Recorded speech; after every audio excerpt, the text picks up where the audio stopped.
Recording in progress.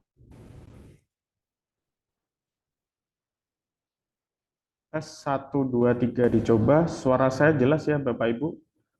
Apabila kurang jelas mohon tulis di kolom chat ya. Kemudian kita sambil nunggu teman-teman untuk join di grup di eh, Zoom ini. Mohon Bapak Ibu bisa siapkan untuk laptop ya untuk men-setting beberapa fitur yang nanti akan kita bahas ketika membaca Bitover. Gitu ya Bapak Ibu ya. Saya share screen dulu.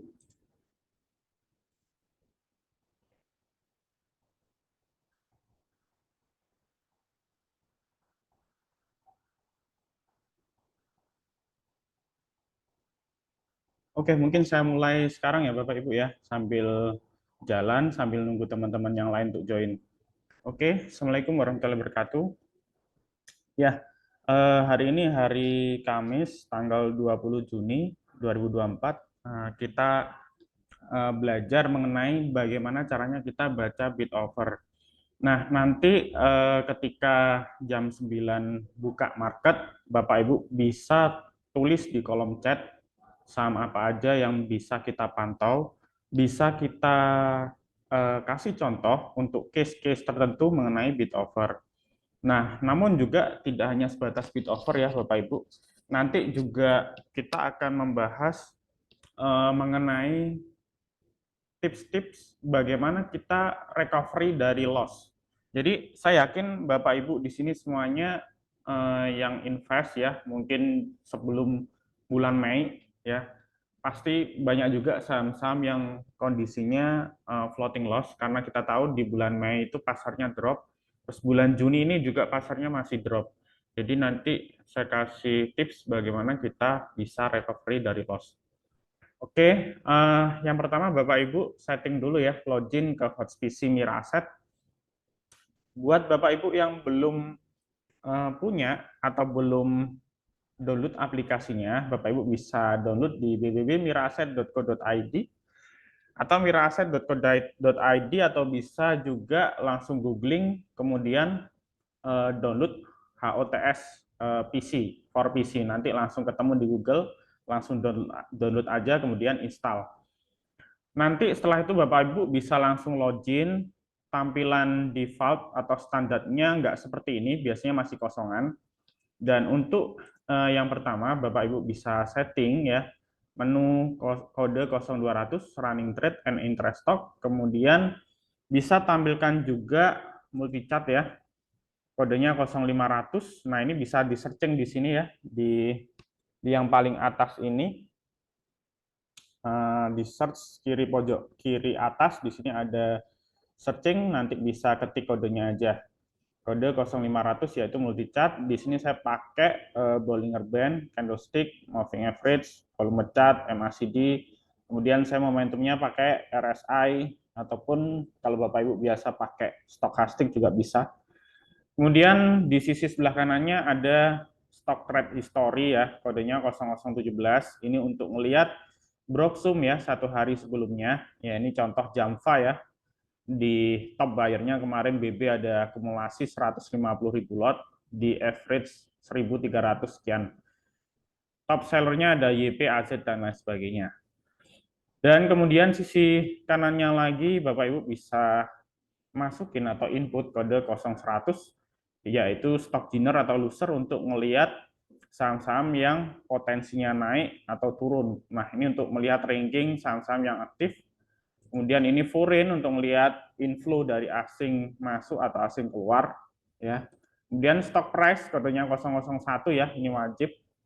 Ini untuk melihat nanti kita transaksi trade book, order bid offer dan lain sebagainya.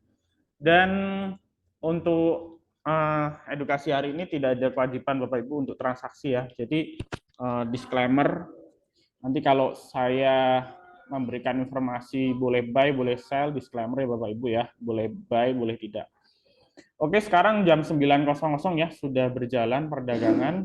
Hari ini IHSG dibuka di level 6.746, naik 19 sampai 23 poin sekarang ya.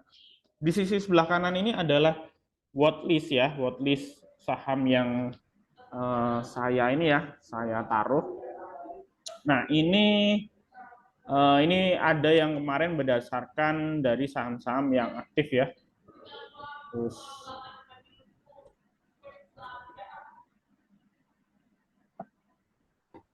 oke, teman-teman kalau mau nambahin watchlist tinggal klik ini ya, klik ini kemudian tinggal ketik kode sahamnya aja. Misalnya katakanlah mau nambah sahamnya film gitu ya. Nah, terus tinggal enter, terus kemudian klik register.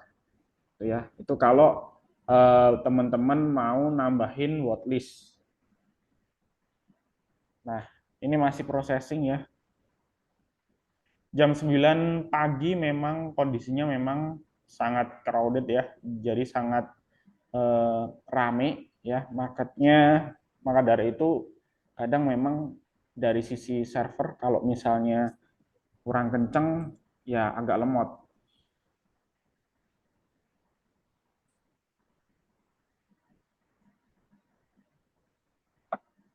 Oke, suara saya ada yang chat, suara saya nggak terdengar.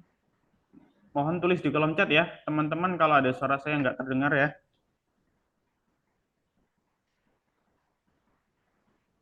Oke, oke kita lihat ini sisi kanan BCA, BRI, Mandiri semuanya hijau naik 1% ya. Nah, ini sebetulnya sinyal bagus kalau bank hijau karena belakangan bank dibanting terus. Kemudian di sini ada SMGR, INTP, terus kita ngelihat dari sisi stock dinner ya. Kita ngelihat stock dinner, saham-saham yang secara value transaksi itu sudah mencapai mendekati paling nggak 10 M ke atas ya. Itu saham apa aja? Nah, itu bisa kita untuk pantau scalping ya. Nah, ini ada ini PMAG, tapi ini saham agak gorengan ya Bapak Ibu, saham yang agak volatil.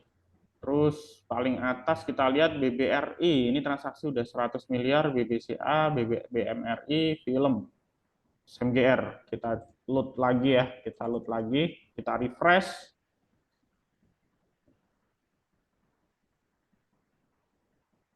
Nah, jadi kita screening dari sini ya Bapak Ibu ya. Kalau misalnya sepi, oh yang transaksi 10 M ke atas cuman beberapa saham ini Mas, ya udah kita nggak usah keburu-buru untuk scalping, istilahnya gitu, nggak usah keburu-buru untuk entry. Itu ya Bapak Ibu ya. Ini BBRI naik 2% ya, udah naik 2%. Kita klik.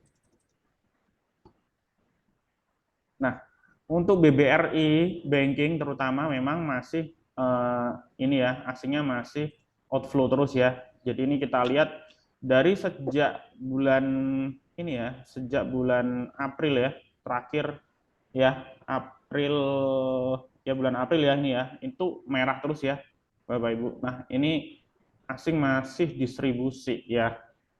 Nah, itu seringkali memang BBRI kadang opening gitu dia hijau, siang atau sore dia kebanting lagi. Ya karena memang asingnya masih distribusi tapi yang lokal dia ngambil terus di BBRI terutama retail, istilahnya gitu. Nah, terus kemudian di sini ada transaksi, ada buying, ada sell, ini untuk mengukur siapa yang HK, siapa yang HQ ya. Ini buy ini yang HK, sell ini yang HQ ya. Kalau yang buy ini nanti dia lebih besar daripada yang sell ya, dan terus paling nggak selisihnya 1 kali lipat, itu kecenderungan harga naik. Kalau kemudian sell-nya ini lebih gede dari buy,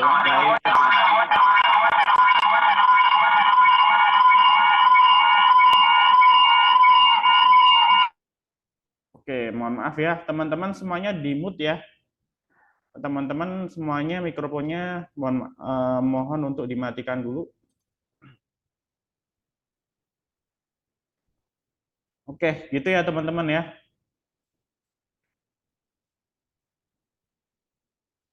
Jamfa boleh pantau ya teman-teman ya. BB akumulasi 150.000 lot kemarin ya.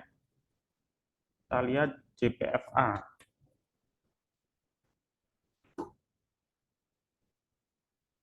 Nah, ini kita lihat ya, dari sisi transaksi buying power-nya lebih gede ya. Ini 27.000 lot, yang sell-nya 8.000. Biar kalau kita lihat trade book-nya, mulai transaksi paling gede di 1410. Ini value transaksi ini bacanya 1,4 M ya. 1,4 M. Nah, ini transaksi sebetulnya baru 5,8 M ya Bapak Ibu ya. Sebetulnya masih sepi. Tapi kalau kita lihat dia sudah mulai aktif.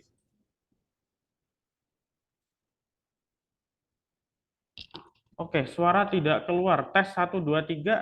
Suara saya sudah masuk Bapak Ibu. Oke, Mas.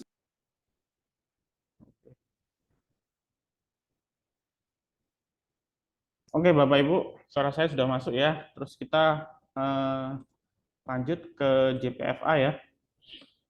Nah, kemudian gini, kalau kita setiap entry di suatu saham itu mesti ada namanya level psikologis harga. Jadi kayak angka-angka pembulatan, misal 1400, 1350, kemudian 1300, 1200, 1500, 600, 700. Nah, angka-angka seperti itu biasanya level-level krusial yang istilahnya harga bisa turun, kalau ke bawah ya dia bisa turunnya dalam, kalau misalnya dia tembus atas dia bisa naik kencang.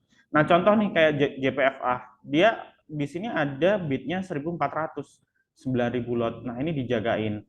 Nah, ini artinya kalau kita lihat sekilas bid overnya ini dijagain. Karena dia nggak boleh turun di bawah 1400. Oke. Nah, ini ada yang nambah juga. Terus sebetulnya yang bagus, ideal tuh ada beberapa antrian tebel. Di offer tuh ada antrian tebel. Ini ada antrian tebel di 14.20, 5.000 lot, tapi nggak banyak. Harusnya dia bisa kasih antrian tebel sampai 10.000 lot di sini ya. Nah, tapi kalau kita lihat sekilas, dia nggak boleh naik, turun di bawah 1.400. Nah, artinya di sini kita bisa melakukan spekulasi buy itu di 14.05 ya. Nah, kalau harga saham turun di bawah 1.400, nah itu kita siap-siap stop loss. Kalau misalnya Bapak Ibu scalping. Oke ya. Nah, terus sambil kita ngelihat dari sisi buying power dan selling power. Dia lebih gede mana? Kalau sementara masih gede yang buy, ini yang HK lebih dominan, itu kecenderungan harga masih naik. Sambil kita ngelihat trade book, dia kekuatan harganya di mana? Nah, dilihat kekuatan harganya dari mana, Mas? Dari sini, 14.05 sama 14.10. Ini bolak-balik tadi dites 14.05 sama 14.10. Ini bisa jadi sebagai area resist, gitu ya Bapak Ibu ya, sebagai area resist. Nah ini lagi dites ya. Nah ini akhirnya diguyur, dites. Nah, kalau misalnya 1.400 si market maker ini nggak menghendaki harga saham itu turun, 1.400 harusnya dimakan lagi. Ya, nah ini baru ada yang keluar. Ini baru ada yang keluar. Tadi 12.000, sekarang 25.000. Oke. Oke, kita sambil ngelihat potensi saham yang lain ya Bapak Ibu ya.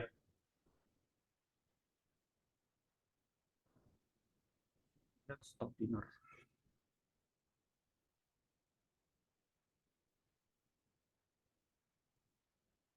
Oke, kita ngelihat potensi saham yang lain.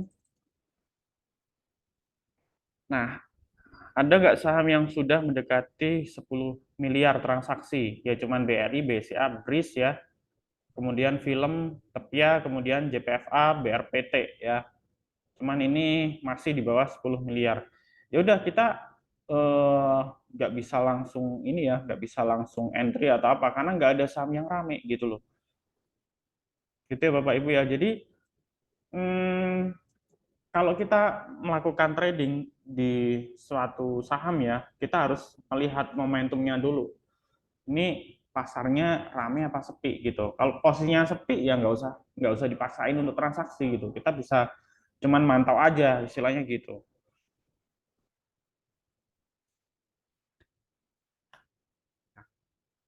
Kemudian di sini running trade untuk kita ngelihat saham-saham yang lagi aktif, yang lagi rame ya. Nah, ini kita bisa ngelihat dari lot-lot gede. Nah, dari lot-lot gede ini misalnya ada yang transaksi 20.000 lot. 10.000 lot atau 50.000 lot. Nah, itu kita bisa masukin di stock price untuk pantau gitu ya.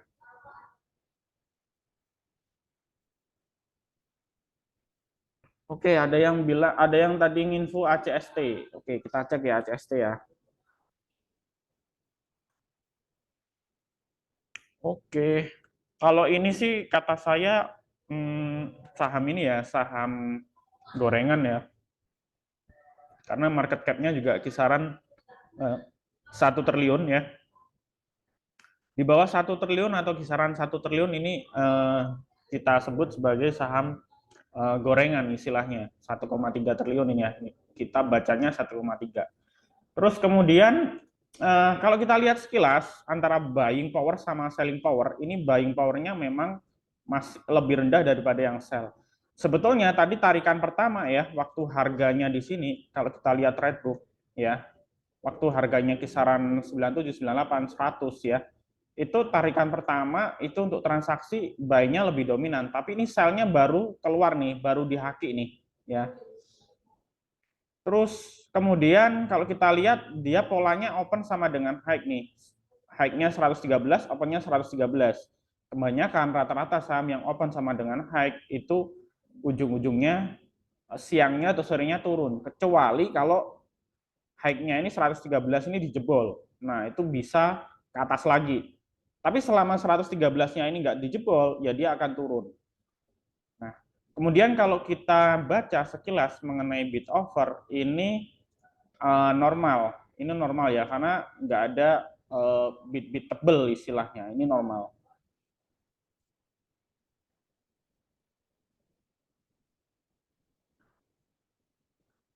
Oke ya. Nah, ini baru diisi 110.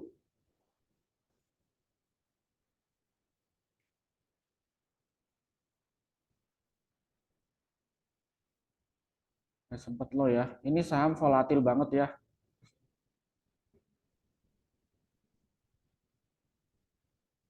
Transaksinya juga kecil, cuma 4,8 M ya. Dengan transaksi segini itu biasanya yang mainin saham seperti itu ya, ya istilahnya apa ya, masih kecil gitu loh. Kalau bukan istilahnya yang bandar-bandar gede gitu loh, masih kecil.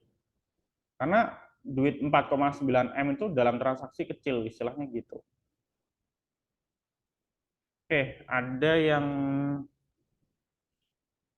yang tanya Campina.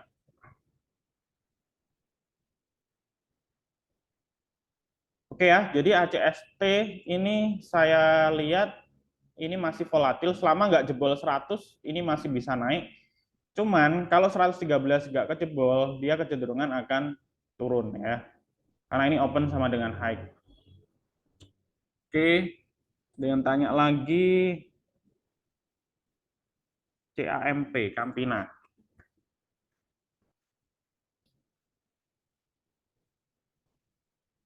Sama ya, ini tipis sekali ya, bid offernya tipis sekali. Ya buat teman-teman yang transaksinya cuman nggak seberapa, cuman beli di bawah 10 juta sih nggak masalah sih. Cuman kalau teman-teman yang transaksinya ratusan juta atau puluhan juta, saya tidak menyarankan sekali entry langsung gede ya, karena kelihatan. Gini, normalnya kalau misalnya kita entry, itu kalau kita ngambil lot, itu paling enggak maksimal tuh 30% dari posisi posisi jumlah lot yang ada di offer. Di sini kan ada 4.000 sekian lot. Jadi paling enggak kita maksimal 30%, jangan 4.000 langsung dimakan semua, nanti kelihatan, istilahnya gitu. Nah, apalagi ini tipis-tipis sekali ya, ini tipis-tipis sekali. Terus kemudian kalau kita lihat buying power sama selling powernya memang lebih dominan yang HK ya, lebih gede yang HK. Sementara masih lebih gede yang HK. Terus kalau kita lihat Redbook di sini ada transaksi gede di 400. Cuman kalau saya lihat ini kayaknya sih tekanan jual. Kenapa saya bilang tekanan jual? Karena tadi high-nya 404, kemudian di 400 ini transaksi gede. Jadi kemungkinan 400 ini tadi tekanan jual ya, yang lumayan gede. Nah, ini 400 harusnya bisa ditembus ya kalau mau rame ke atas. Nah, kemudian kalau kita lihat ada fake offer di 410 yaitu di 16.000 lot. Nah, 17.000 lot ini bisa kita pakai sebagai acuan targeting. Jadi targeting untuk kita exit atau kita TP. Nah, biasanya karena antrian-antrian tebel ini si Badar punya barang, market maker punya barang segini. Kalau dia bisa pasang sell 17.000 lot, berarti dia punya barang banyak. Bahkan mungkin bisa saja dia lebih dari 17.000 lot untuk barangnya, seperti itu. Nah, maka dia nanti akan mencoba untuk pancing di offer supaya retail itu ikut makan, gitu ya teman-teman ya. Nah, kalau dilihat sekilas di sisi bid ini kosong ya. Jadi kalau misal bid offer itu kalau mau tebelin sekalian aja bidnya ini tebelin sampai bawah. Kalau ditebelin sampai bawah, offernya juga ada yang tebel. Jangan jangan jomplang. Jadi bidnya ini tebel, offernya kosong. Itu biasanya malah diguyur. Nah, ini mulai diisi kan? Ini mulai diisi. Artinya dia mau narik ke atas. Nah, kalau misal kosong, misalnya bidnya kosong, offernya ini ada tebel beberapa ya, itu malah masih oke. Kecenderungan harga antrian naik. Tapi kalau offernya udah rapat, misalnya 17.000 lot sampai bawah sampai atas nih, berarti kan istilahnya bandar nggak menghendaki harga naik. Nah, itu kecenderungan harga turun. Dan kalau saya lihat untuk Campina ini kecenderungan harga masih bisa naik. Apalagi kalau 400 bisa ketembus ya. Karena kita lihat ini 400 transaksinya cukup gede. Oke, ada yang tanya Pegas.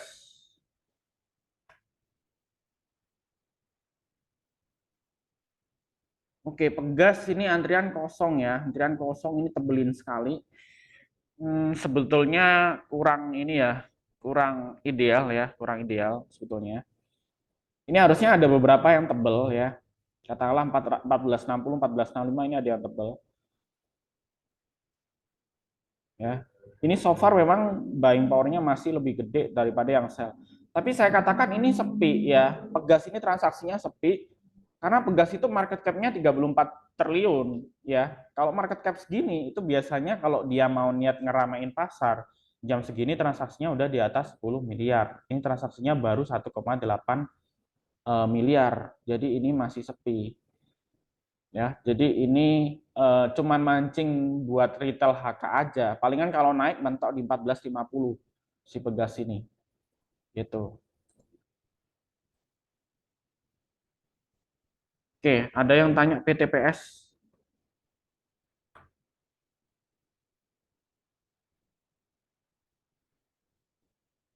Ah, ini udah digoreng ya, udah digoreng, udah ditarik dari bawah.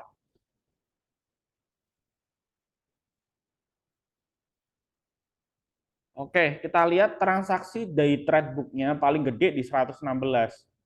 Jadi sebetulnya 116 ini tadi harusnya kita telat ya, harusnya momentumnya untuk entry. Tapi ini saham gorengan banget teman-teman ya, market cap-nya di bawah 1T. Jadi kalau saya sih buat teman-teman yang nggak bisa mantau, tidak menyarankan ya, tidak menyarankan. Ini fake bid semua, ini fake bid, ini fake offer ya, ini fake bid, fake offer. Terus transaksi mendekati 10 miliar. Nah, ya memang wajar sih, posisi udah naik 25%, transaksi segini wajar. Karena market cap-nya juga di bawah 1T. Kemudian ini buying power-nya masih lebih gede daripada yang sell ya. Potensinya masih bisa naik nih saham. Cuman kayaknya nggak apa ya, kurang ideal jam segini jam 9.19 itu sudah mau arah itu kayaknya nggak mungkin. Jadi pasti ada guyuran lagi nih. Guyurannya paling nggak ke area 116 ya, 116 sampai 120. Jadi kalau teman-teman mau entry tunggu aja di area itu. Tapi begitu kalau 116-nya kejebol, buruan di stop loss. Ya kan? Tuh. Tuh kan? Dia bantingannya cepet nih. Nah, ini kita lihat yang haki udah banyak gitu. Kalau saya sih enggak ya. Saya kurang suka sih saham tipe-tipe kayak gini.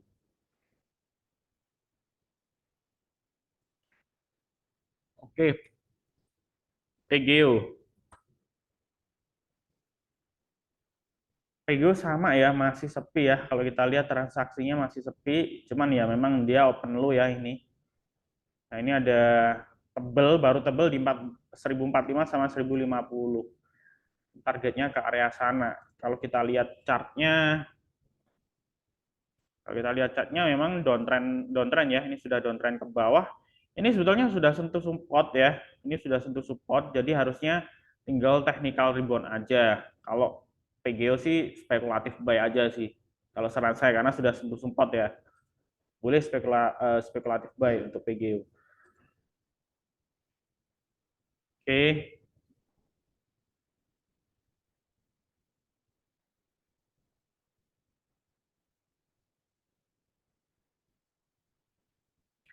Oke, ada pertanyaan bagus. Di PTPS kalau di offer tebal kok dibilang fake offer, kan kalau di offer berarti sudah ada barang.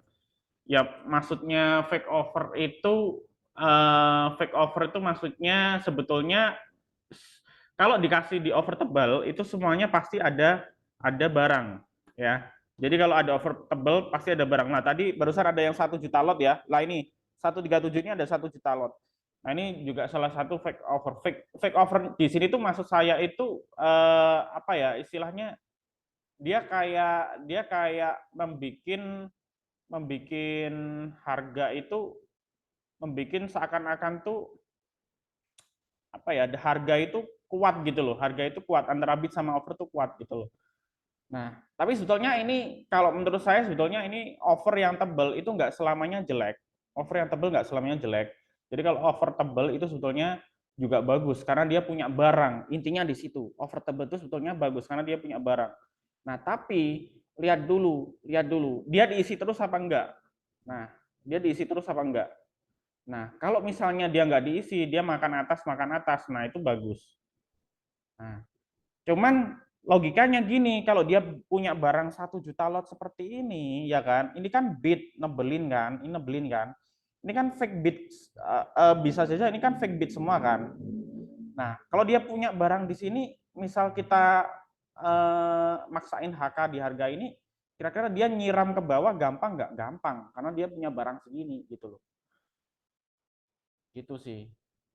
Jadi istilahnya kalau kita maksain scalping di saham-saham gorengan, kita harus tahu kira-kira dia barangnya gedenya berapa sih gitu loh.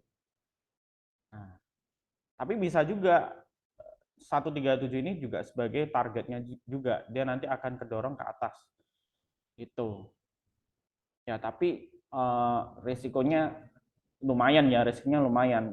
Buat teman-teman yang cari 1 tick, 2 tick aja nggak masalah gitu loh. Nah, kita lihat. Nah, ini masalahnya dia nge-HK terus, ya nge-HK terus di over, tapi belum belum buang gitu loh, belum buang. Nanti pasti ada guyuran, ada guyuran yang bikin hakinya ini mungkin bisa saja imbang sama yang buy. Yang beli di bawah kan otomatis tadi dia sudah punya barang, tinggal TP, istilahnya gitu. Gitu ya maksudnya ya. Jadi di over yang tebel itu dinamakan fake. Jadi maksudnya fake itu bukan berarti fake itu dia nggak selalu dia punya barang atau nggak punya barang. Jadi bukan berarti fake itu nggak dikatakan dia nggak punya barang, tapi bisa saja dia punya barang, cuman maksudnya mungkin untuk menggertak bisa, maksudnya untuk membuat harga supaya naik itu juga bisa. Ya, yang kurang bagus memang fake bid ya, kurang bagus fake bid karena maksain untuk HK sebelah kanan gitu. Itu sih. Oke. SMRA, ada yang tanya SMRA. BRPT dan brand. BRPT katanya infonya mau bagiin saham bonus, tapi baru mau RUPS kalau nggak salah, belum final ya. Nah, kalau nanti jadi kasih saham bonus, harusnya dia polanya nanti bisa kayak seger, tapi seger itu dia saham bonusnya gede banget gitu loh, rasionya gede banget. Kalau BRPT sepertinya kan kecil, jadi nggak, kalaupun dia kena ex-date saham bonus, dia nggak, dropnya nggak terlalu signifikan harusnya. Nah, kalau ngelihat posisi sekarang untuk BRPT itu eh, saya pikir belum dikatakan ramai juga ya. Tapi kita lihat dengan adanya offer yang tebal di 940 sampai 950 ini bagus. Kemudian bidnya diisi. Nah, ini mulai diisi itu artinya mulai maksa retail buat meng-HK di over. Jadi ini mulai dijagain. Nah, harusnya kalau misalnya dia mau narik ke atas, ini 855 ini harus diisi. 925 ini juga harus diisi full. Kemudian 940 ini harus dimakan. 940 sampai 950 ini harus dimakan. Nah, ini baru dia sahamnya bisa rame ke atas, paling enggak ke 975. Nah, sebelum kalau 940 ini belum dimakan, kemungkinan saham ini akan bergerak di range area 910 sampai 935 gitu ya. Karena buying power-nya juga nggak begitu gede untuk market cap segini 86 triliun. Karena kalau kita lihat polanya BRPT itu kalau setiap dia rame itu value transaksinya itu jam segini, jam 9,26 itu transaksinya biasanya udah mencapai 100 miliar lebih gitu ya. Sebetulnya lebih ke pelajari pola sih teman-teman. Kalau kita ngomongin bid over tuh lebih pelajari pola. Jadi kalau market cap di atas 20 triliun, kemudian bid overnya puluhan ribu seperti ini, itu memang harus value transaksinya paling nggak harus 50 sampai 100 miliar. Istilahnya gitu, baru dikatakan